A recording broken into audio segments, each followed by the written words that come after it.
You wrote the business plan for HBO Pay Per View in '91. Tell me about how you came up with the concept, and I'm sure you believed in its success, but did you predict its unprecedented success? Yeah, wonderful question. So the CFO at HBO back in 1990 was a mentor of mine, and he gave me the opportunity to go around the company, division by division, and work with the division heads on projects that were important to them, to create financial models to help them think better and result in more profits for the company.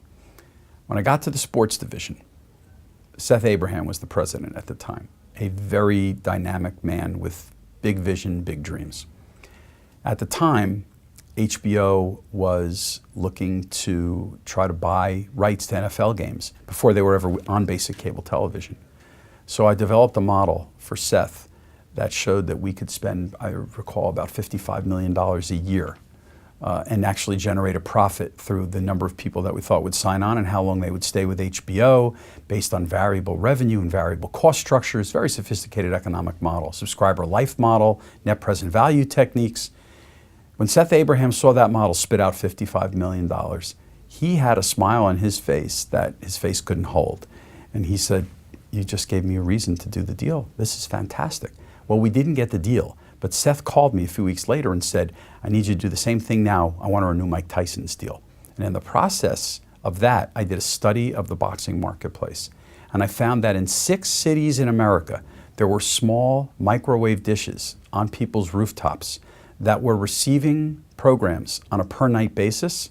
And the revenue in those 6 cities for a Sugar Ray Leonard fight was generating as much money as HBO was paying for national rights for fights. So I said, "Seth, if we don't get into this pay-per-view business defensively, we will lose our boxing franchise." So we got into the business with the idea of doing an occasional fight that would allow us to keep relationships and control the flow of fights through the economics that we could offer. And as a result, maintain our boxing franchise. Well, we hoped it would be successful, but we had no idea that we would do $53 million in one night. When that happened, everything changed. And now all of a sudden, people knew that serious money, unimaginable money, could be generated and earned by athletes and promoters.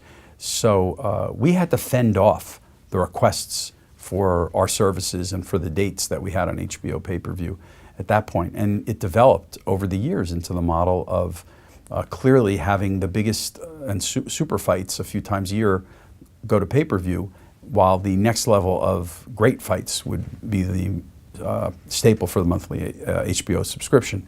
And it worked well. There were years where we calibrated incorrectly and inappropriately. We had too many fights on pay-per-view. I was the first to admit it. We needed more fights on HBO, so we would just recalibrate and change the formula back to 2 or 3 fights a year on pay-per-view. But one thing was for certain, pay-per-view was here to stay because of its economic ability. And it was a blessing that a company like HBO had not only the network and the resources for the monthly subscription service to present the best boxing there was, but that we also had the HBO pay-per-view engine that could keep the biggest fighters in the world with us so that we could have fights on both HBO and HBO pay-per-view. And it created a tremendous, unprecedented level of success for the 25-year period while I was there. Right.